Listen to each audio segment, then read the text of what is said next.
guys! It's Kate! Marami sa inyo nagtatanong if magkano nga ba ang cost of living dito sa Dubai. So, let's dive into the real cost from groceries, rent, and transportation and everything in between.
So, ayun, nag-grocery tayo kanina, guys. Hindi naman masyado madaming meal ko kasi pagka sahod, ang budget dun is 900. So, kailangan ko na yung pagkasyahin sa isang buwan.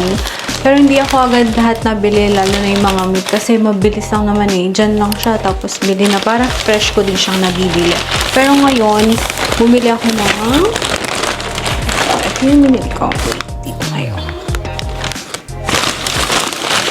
Sardinas. Kapag umay na, yan, ito yung, lagyan lang to ng mustasa. Sarap na yan. And then, ang manilagay ko today is manok. Adobong manok. So, bigyan ko lang kayo ng idea. So, yung manok dito is, how much per kilo? 18.29 kg. And then, nilalagay ako ng itlog ng pugo. And then, sa adobo, naglalagay din ako ng liver spread.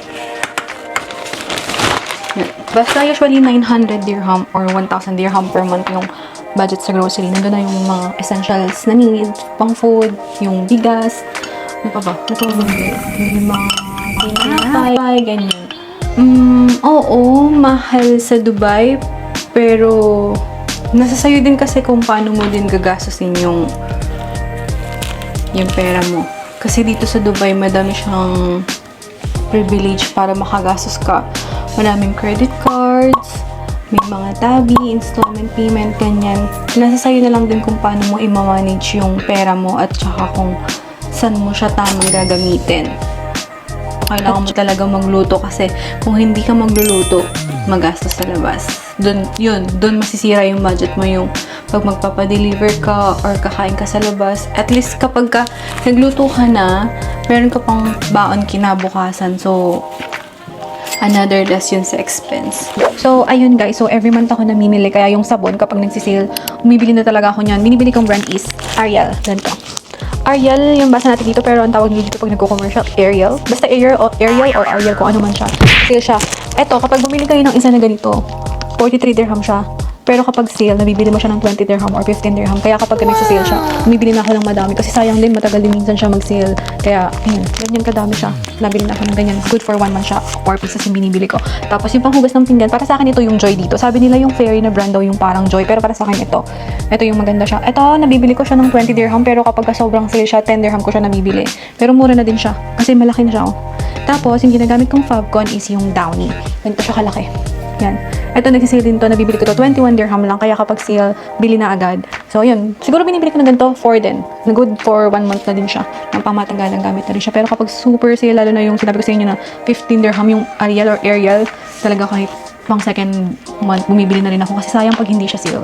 So, ayun lang. Marami naman kayong mabibiling sale dito sa Dubai. Siguro yung pinakamasasabi kong mahal din talaga, di ba sabi nga nila, Dubai is luxury country. Pero para sa akin, ang mahal talaga dito is yung cost of living niya sa rent.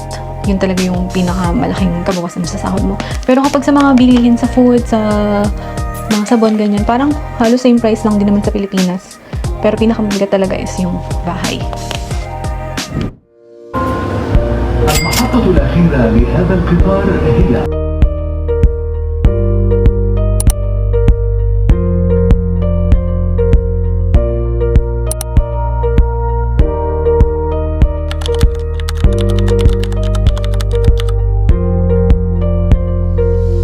pinaka-accessible na transpo talaga is yung metro.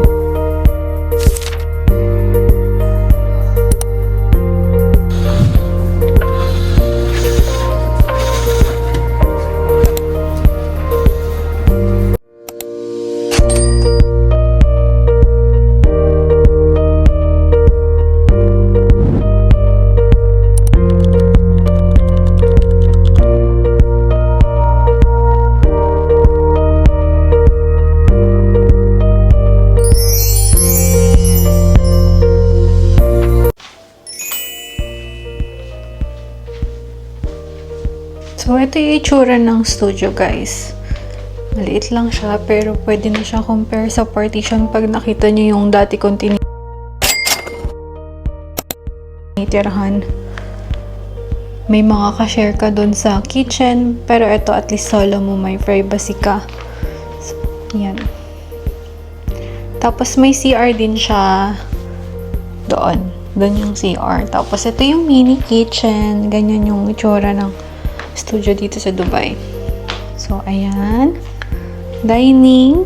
Tapos, TV, yung bed, and then yung mini sala. So, ayan. Ganyan.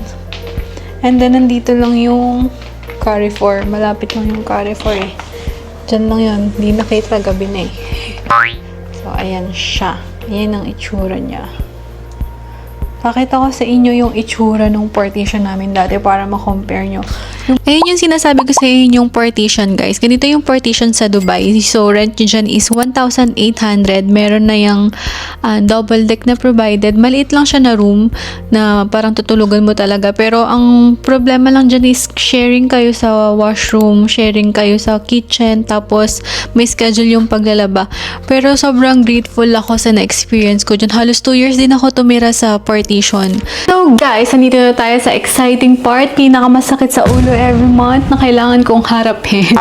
So pagbabudget, welcome to adulthood. So before nakatira ako sa partition, doon magbabayad ka ng rent mo. Kasama na yon all in na, nandun na yung dewa, internet, yung gas, lahat nandun na, wala ka nang problemahin. Pero since nakatira tayo sa studio, bukod yung rent, so kailangan mo din magbayad ng bills every month. So yung binabayaran ko every month, usually lahat nasa online na siya. So kailangan mo lang magbayad online, mabilis lang.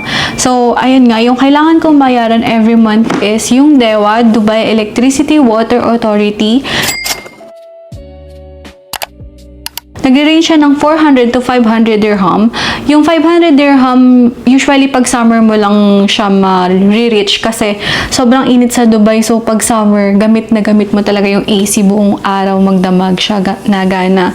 And then, internet, 329 dirham siya monthly. Tapos, sa load at SIM, hindi ko na siya problema since provided na ng company yung SIM namin na may data na siya and may pang-call. Tapos yung gas, usually 1 to 2 months, minsan 3 months din nagagamit siya. So, binabayaran ko dun is 80 dirham. Nagsisave lang ako ng extra para pagka nagagala ako, hindi na magagalaw yung budget ko. So, 300 to 350 dirham yung nagagastos ko pag nagala ko. Pero minsan hindi naman ako gumagala. Talagang bahay work lang din. So, kung ako yung tatanungin mo if worth it nga ba yung cost of living dito sa Dubai, para sa akin worth it siya. Worth it na hindi dahil kaya mo siyang bayaran. Worth it yung experience, yung pinagdaanan mo bago ka mapunta sa ganung sitwasyon. From bed space, partition, tas ngayon na nasa studio ka na komportable na hindi mo na kailangan makipag-share sa iba. Pati yung pag-grow, sobrang worth it na na-witness lahat ni Dubai kung gaano kakatatag na tao. Yan, naiyak si ate mo. Basta, ayun, hindi madali yung mag-ibang bansa, pero kapag ka may pangarap ka, kakayanin mo talaga. Iba dyan na gusto mag-ibang bansa, katulad ng mga pinsan ko na gusto nila, interesado sila mag-ibang bansa. Ako, lagi ko sa kanilang sinasabi na ready ako nung nag-ibang bansa ako eh. Gustong gusto ko talaga, as in, sobrang gusto ko. Walang pumilit sa akin kasi gusto ko kasi pangarap ko yon. Nung dumating ako dito, kala ko din kaya ko. Pero, kinaya ko naman siya. pero mahirap yung pagdadaanan. Pero dun sa hirap na yun, marami ka matututunan at mas magiging matatag ka dun sa lahat ng pinagdaanan mo. So, that's it for today's video, guys. I hope you enjoy watching this vlog. If curious pa kayo about anything else about here in Dubai, just leave a comment down below and isama natin yung next vlog. Today, Kate Digital's Diary starts here. See ya!